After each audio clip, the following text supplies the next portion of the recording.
So we're in a series in the parables over the summer, and we have a number of different people going to be presenting or preaching different parables, and so there's a whole gamut of voices going to be speaking and a whole bunch of parables. So before we get into it, what is a parable? I think this is really important because again, the Bible is literature, right? We have this literary work that we need to understand how to read the different types of literature. And so, what's a parable? Well, a parable is a short story that reveals an unseen spiritual reality using familiar images, objects, people, and or events. So it is a fictional story. The story becomes a mirror where the hearers can see themselves, and then a window that gives the receptive hearer a glimpse of a kingdom reality. The only way to see that kingdom, to get that glimpse of that kingdom reality, is to first see yourself through the mirror of the parable. So the question then is, why did Jesus speak in parables? Well, first of all, it's a test. It's a test of the heart, an unresponsive or a responsive heart. Jesus uses the type of language, a hard heart or a soft heart. Ears to hear. He who has ears to hear, let him hear. He also goes like, they have ears but cannot hear. Eyes but cannot see. And so the parable requires humility on the receiving end in order to actually understand it and apply it, and to even catch a glimpse of the kingdom reality that Jesus is pulling the curtain back on. Secondly, it's meant to deconstruct a common belief, right? During the time, he's pushing back against the way we commonly believe things are. And so it's pushing against beliefs and attitudes that are contrary to how God's kingdom operates, works, and how it is. And thirdly, it's a challenge. There's always a challenge to the hearer. That's the whole idea of seeing yourself in the mirror. There's a challenge there, and to go beyond the challenge is to see the kingdom secret that's revealed, get a glimpse of the kingdom that Jesus is giving us, and then apply it to do what it says.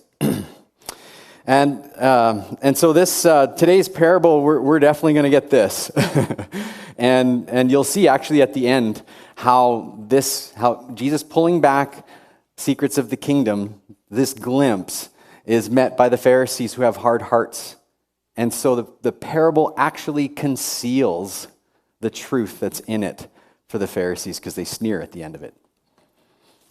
And if you don't know who the Pharisees were a religious group of guys that Jesus had lots of tangles with back in the day. Okay, so in each of the parables, we need to figure out the context. Where did this story start? And we'll get a little bit of context here, and then we'll jump into this story. It is awesome, and it's one of those stories that you're like, are you sure Jesus said that? And so, yeah, I'm excited about it. So first of all, Jesus has just finished a 3-part parable on the lost sheep, the lost coin, and the lost son. And that one was directed to the Pharisees, we find out at the beginning of Luke chapter 15.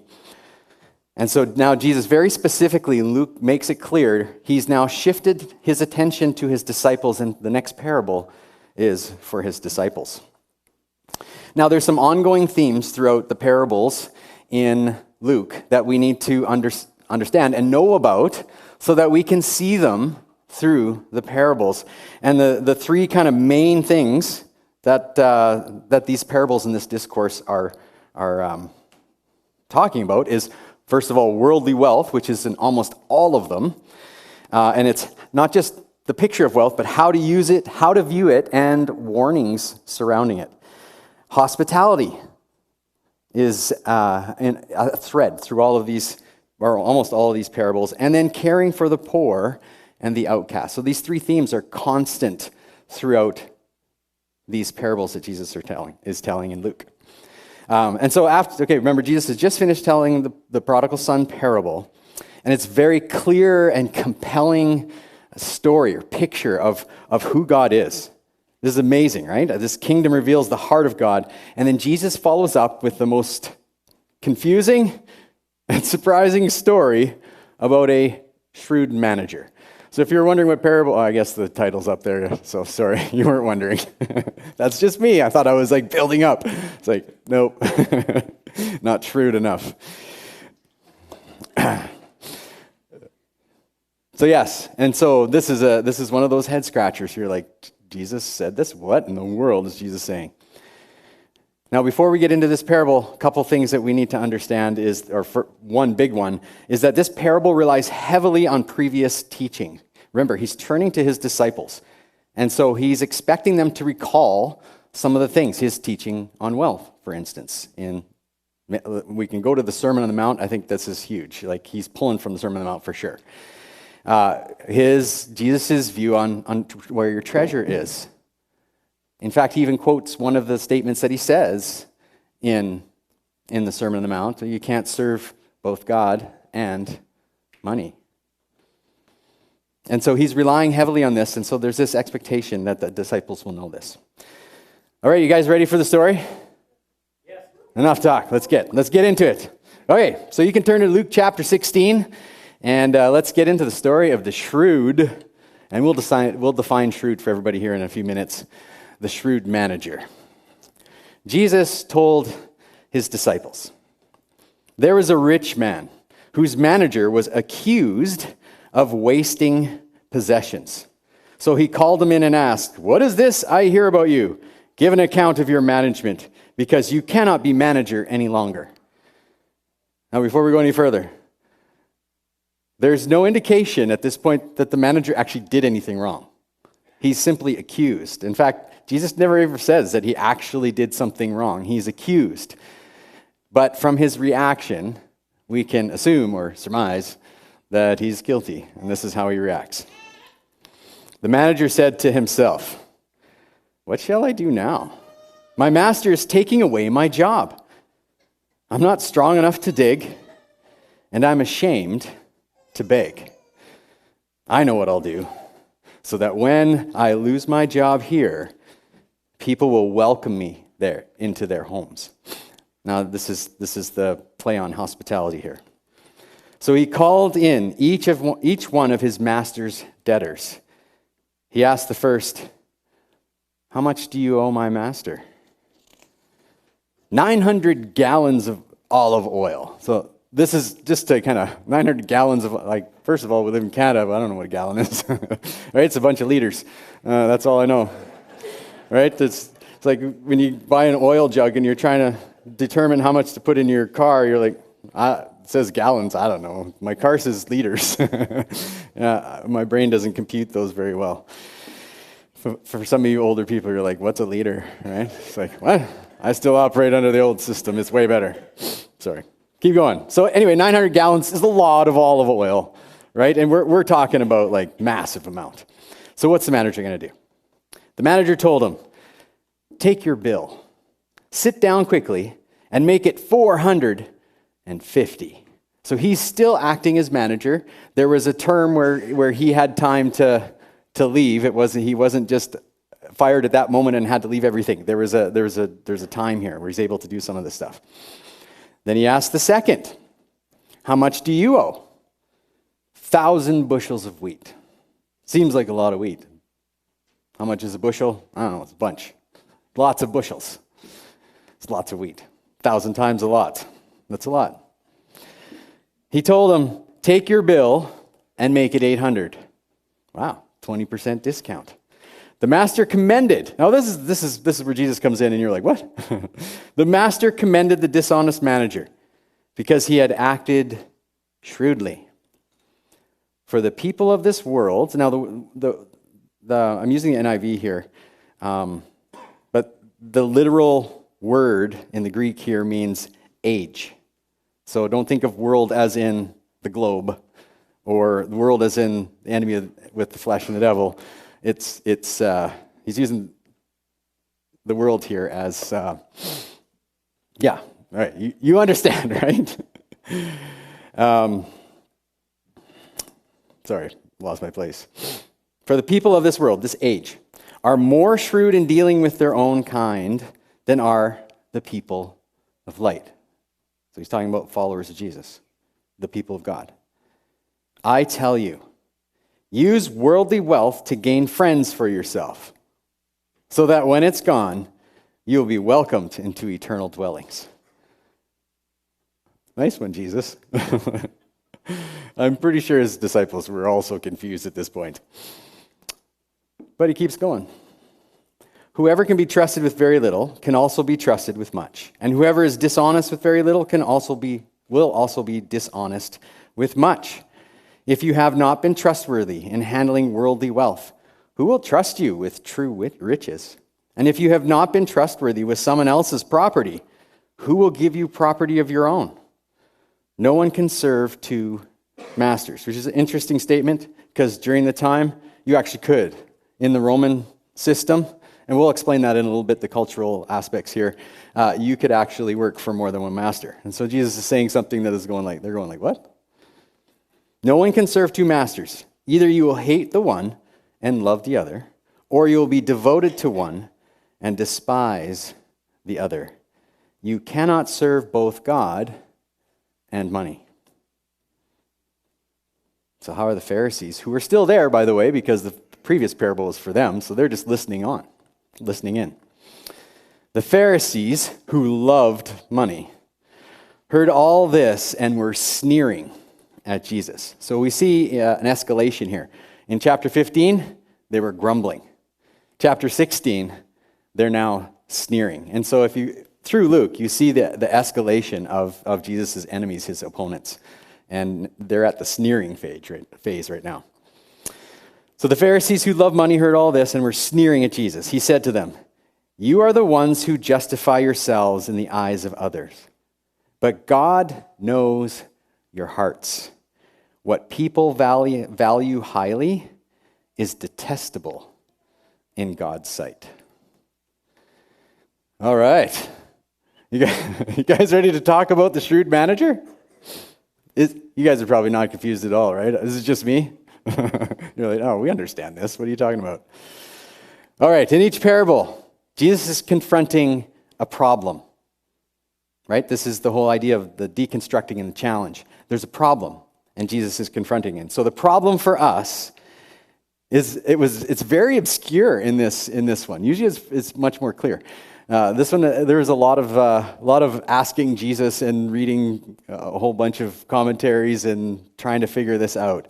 And this is what it came down to. It was actually a statement right at the end of the parable itself, that we are more concerned about earthly matters than kingdom matters. This is his comment about the children of this age are more shrewd than the children of light in the matters both of the earth and of kingdom things. So we'll get to that in a minute. All right, and so this is what Jesus is honing in on. That we're more concerned about we're concerned about the wrong things, like our priorities are out of whack. Here's the other part of the confusion of this parable.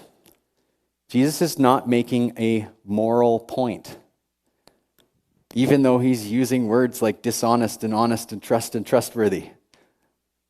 He's not making a moral point here. And so part of the confusion of this parable is we keep trying to read in to the parable morality.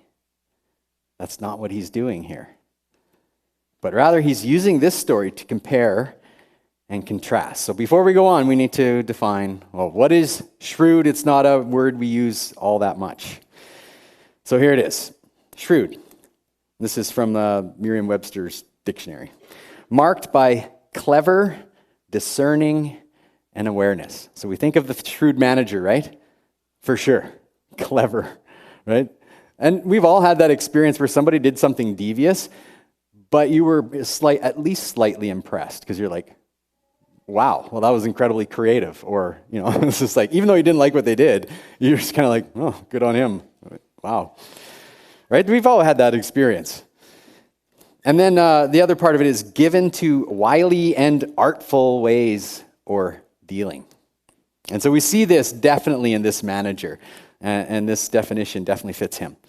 And so it's interesting that Jesus is making this comparison.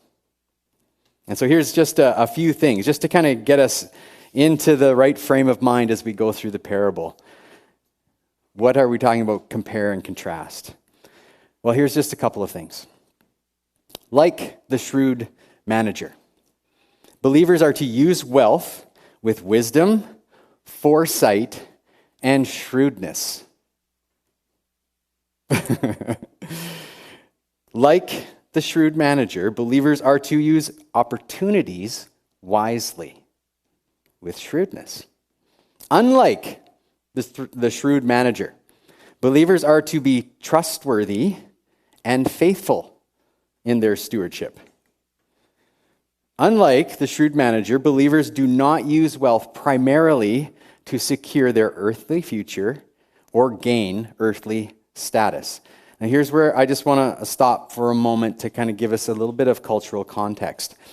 The position that the manager had would have been very highly sought after. And in those days, people would sell themselves as a slave to a rich person so that they could actually gain status. So when we think of slavery, we think of the North American type, right? That's not the type of slavery that's going on here. You could sell yourself into slavery to the service of a rich man so that your status would increase, which gave you more power. And so this was a highly sought after job. And so now you can maybe see what's going on a little bit with our shrewd manager. He doesn't want to lose not just his job, not just his income and well-being. He doesn't want to lose his status. This was everything in this Greco-Roman culture. Status mattered more than anything. And how did you get status? Well, part of it was through wealth. And so here's the two things that we see the shrewd manager understanding about his life. First, I need to keep my status, so I need to figure out how to do it. Secondly, security. I need to secure my future, because when this job ends, not only might my status plummet, but my security will be gone. My future, my retirement, everything's gone. And so what does he do? He acts shrewdly, and it's amazing what he does. He offers massive discounts. Now, this is important to understand. It was hard to receive debts back then. This is difficult. And so it's interesting that the manager isn't angry. He's actually commends him because he got part of the debt paid that was owed, and those are huge debts. And so what has the shrewd manager done? What he has done is just indebted these other wealthy people to himself. And so when he's lost his job, guess where he gets to go? Right? So this is the definition of shrewdness. Just like, yeah, this is exactly how you would describe a shrewd person. So he has secured for himself the two most important things that he, in that Greco-Roman culture, would have been looking for: status and security. Okay, glimpses. We have 3 glimpses here of the kingdom. The first glimpse, I'm going to go through fairly quickly because I think it's one of those things, and this might be new for you, but this is one of the things that as a believer, if you've read the New Testament, you hear this over and over and over, that your life does not belong to you. You gave it away. That's the whole process of dying. You've died to yourself. You've actually given your life away. So you're not an owner. You're a steward. And that's very important for us. And unfortunately, I am pointing at you guys, but I'm pointing at me too now. This is our problem. We continually shift to owner, mine. And we forget that we're stewards. This doesn't belong to me. Nothing does. I gave my life away. Jesus has purchased it. And so we find this in a couple of places. First of all, in 1 Corinthians chapter 6, verses 19 to 20. Do you not know that your bodies are temples of the Holy Spirit, who is in you? He lives in the temple, whom you have received from God. You are not your own. You don't belong to yourself. Paul says it in all sorts of different ways littered throughout the New Testament. You were bought with a price. Therefore, honor God with your bodies. Psalm 24 says, the earth is the Lord's and everything in it, except for what you have, right? No. Right? Everything. He made it all. He gave you the health. He gave you the skills. He gave you everything you have so that you could get whatever you have, right? It's all a gift from him. And so we have to understand that we are stewards. Now, if we understand that, okay, so the issue isn't whether we're a steward or not. It's actually, are you a good steward or a poor steward? And so here's the goals that we see in this passage of steward. Trustworthiness, faithfulness, and shrewdness. Now, I just want to highlight how Jesus does this in this passage in verses 10 to 12. And you'll see I've changed. I put the color coded it for you so you can follow along here. Whoever can be trusted with very little can also be trusted with much. See the compare and contrast going on here? And whoever is dishonest with very little will be dishonest with much. So, if you have been trustworthy, not been trustworthy in handling worldly wealth, who will trust you with true riches? And if you have not been trustworthy with someone else's property or what's not your own, who will give you property of your own or that which is of your own? The word property there makes us think of the earth, the lot next door. That's not what he's talking about there. Okay, so where are we going here? Okay, very little. Worldly wealth and someone else's property represents earthly wealth. In some of your translations, so ESV, for instance, says unrighteous wealth. Some of the translations will say dishonest wealth. In our translation, it says worldly wealth. Now, in our Western way of thinking, we want to read morality into this at this point. Because, dishonest, that means that's how we got it. But that's not what Jesus is talking about here. He's not explaining how someone got their wealth. He's comparing and contrasting kingdom and earthly, this age and the next age. And so he uses all these terms synonymously. So the next one that we have is much. So much and true riches and property of your own all represent kingdom wealth. Being trustworthy is being kingdom focused. Being dishonest means earthly focused.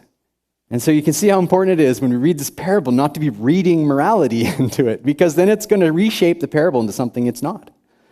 And so Jesus is using this language as a compare and contrast. It's very cool and incredibly difficult to understand. Like, Jesus is a very complex person, obviously. He's God.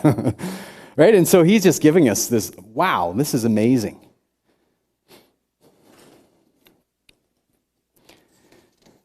And so this is what we have. And Jesus is really emphasizing this idea of stewardship here and what it looks like to be a good steward, that you are trustworthy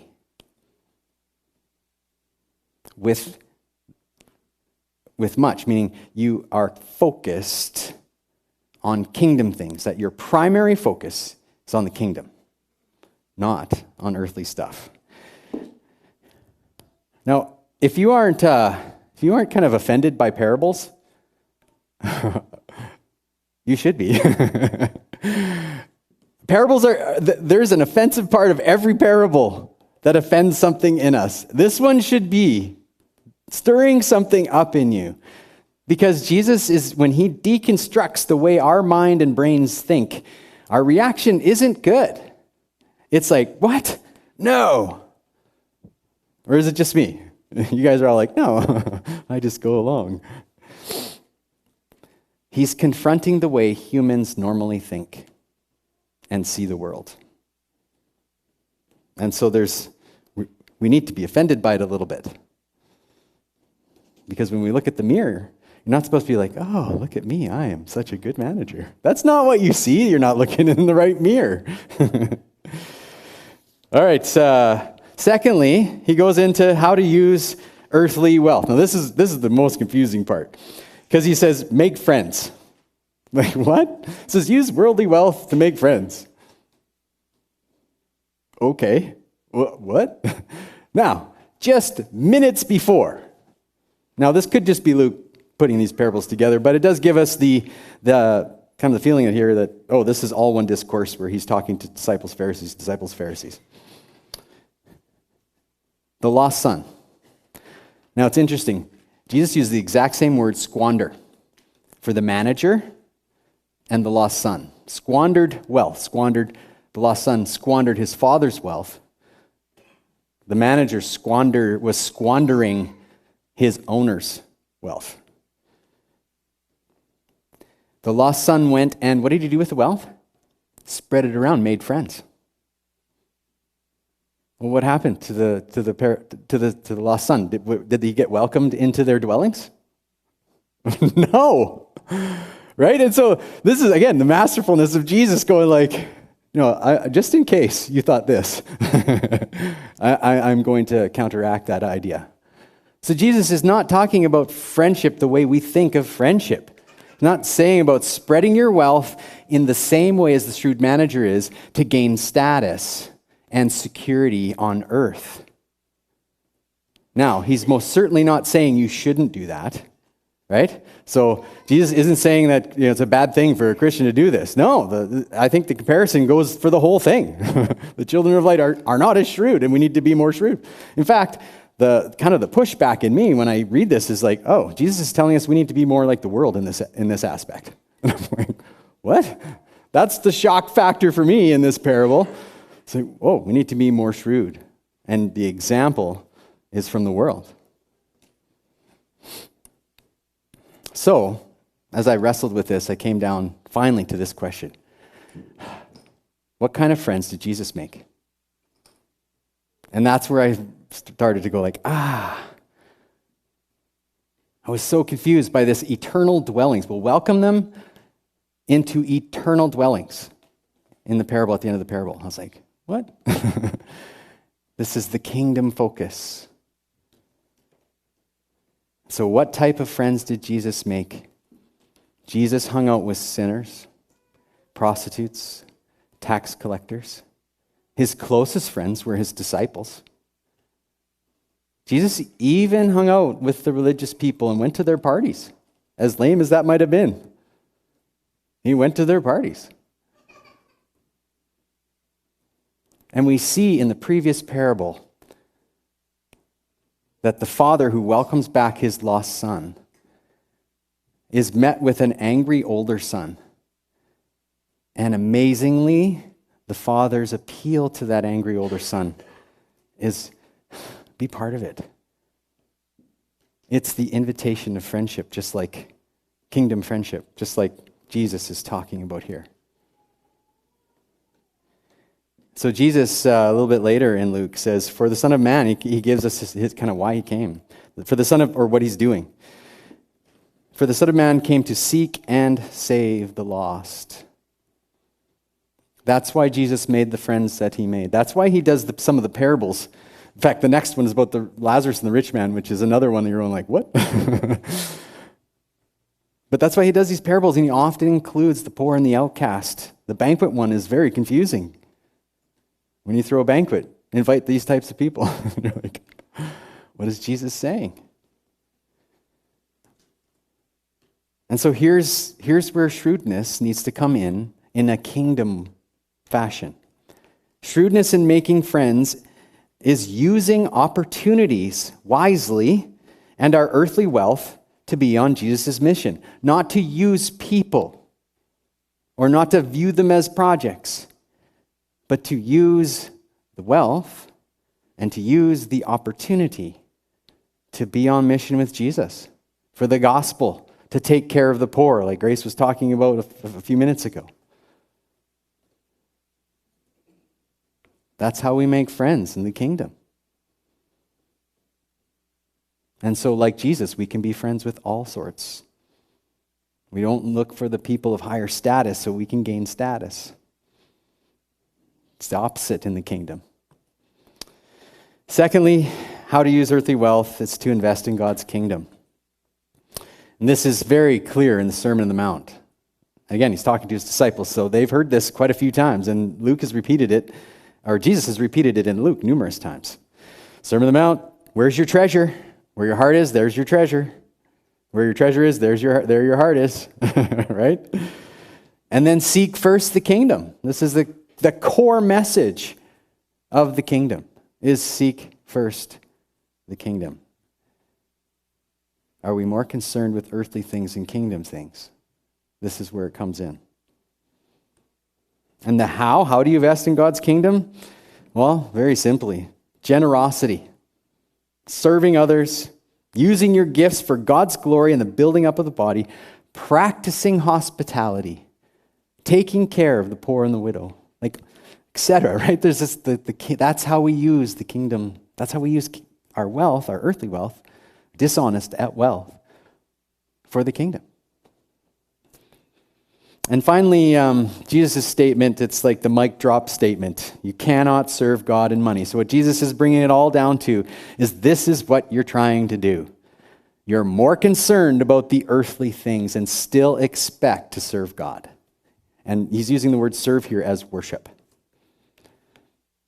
So my question is, why money? Why is Jesus using money? Right? God and money. What's going on there? Well, money is the means by which we sacrifice and attain or worship the deeper gods or deeper idols that we have in our lives. And so just pulling from the parable, here's a few. The God of security. Where's your security? Is it in your retirement funds? Is it in your wealth, earthly wealth? Because Jesus very clearly upends that here. Now, he's not saying you shouldn't do that. I think the message is to be shrewd in all matters. Right? He's commending the manager. He's not going like, it's bad that you did this, you should have did this. No, the shrewdness was good.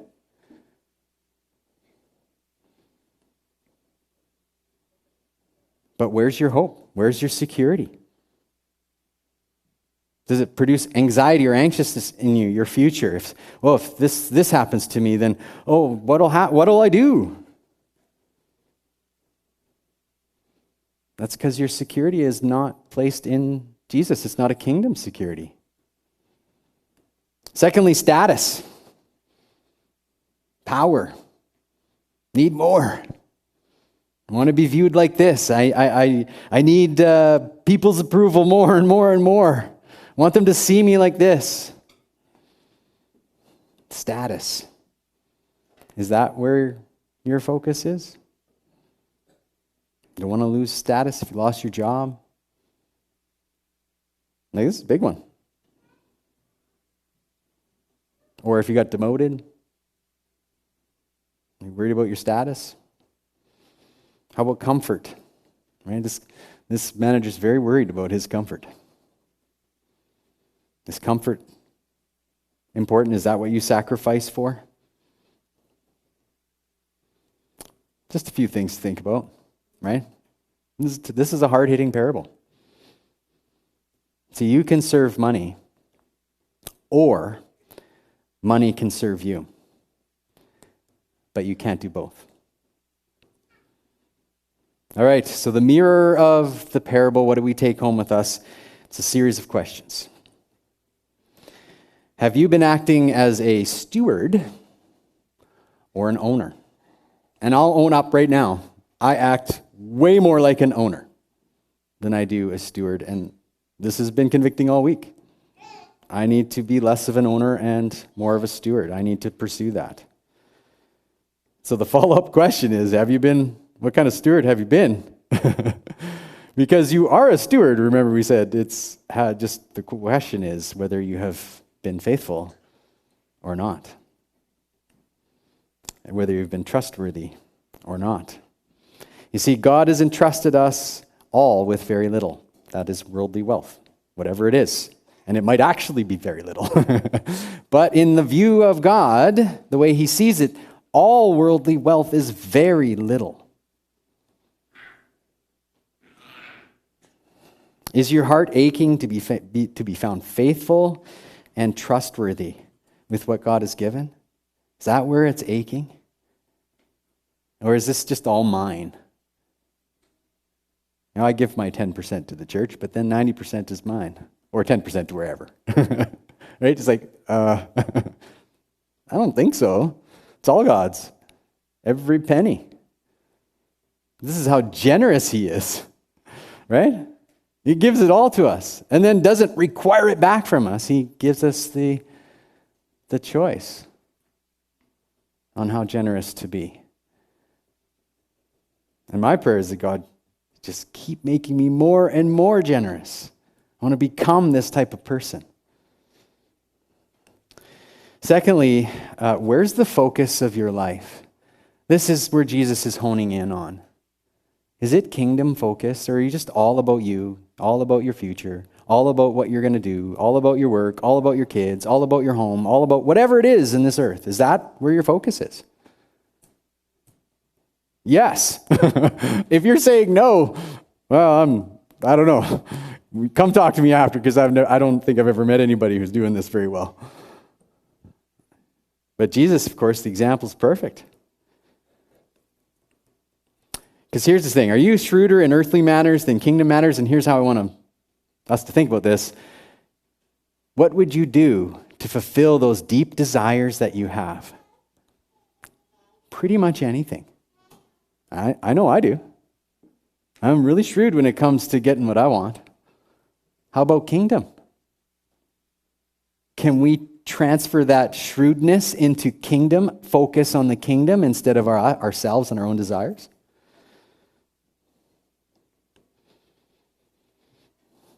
Where's your security found? You know, it's interesting because Jesus uses some very stark language that I haven't highlighted until this moment on purpose.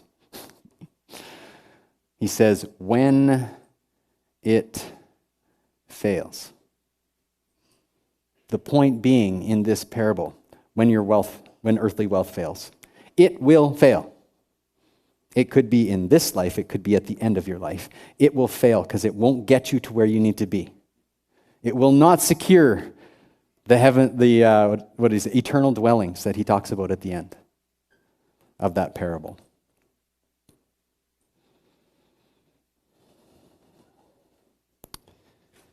When it fails, it's not going to help you. At some point, it's going to fail. And for some of us, it's been sooner, right? We've had some really hardships when it comes to this. Are you overly concerned with your earthly status and the approval of others? As you can see, this is a hard-hitting parable. It's hard. How do you want people to view you? Is that driving you? And finally, just this question, because this one really sums it all up. Is the topic of wealth, money, producing a reaction in you that is like a disciple or Pharisee? The Pharisees sneered. Right? I think of the statement like, we know that wealth, we have all this testimony of all these people going like, well, you know, here I am, it didn't get me to where I thought I could go. But the sneerer in us goes like, yeah, but I'd like to try. Give me a chance, right? That's the Pharisee. That's the sneer. What did the disciples do? Nothing. That's not what we should do, by the way. But there's no pushback. The pushback comes from the Pharisees. And so you're given this idea that the disciples have accepted the teaching. That's what makes them disciples. You've accepted Jesus' teaching. You don't push back on it. You don't say, Jesus thought that, but I think this. Well, that's not a disciple. And so that's where we land. It's a hard parable. I hope you understand it a little bit more. I know I do after studying it all week. It's powerful, and I want to take some of this stuff. I've been thinking about it all week. It was a tough week trying to go, man, this stuff is convicting. I'm not there. But oh, my heart wants to be there. And so that's what I want to pray for us. Pray for us now.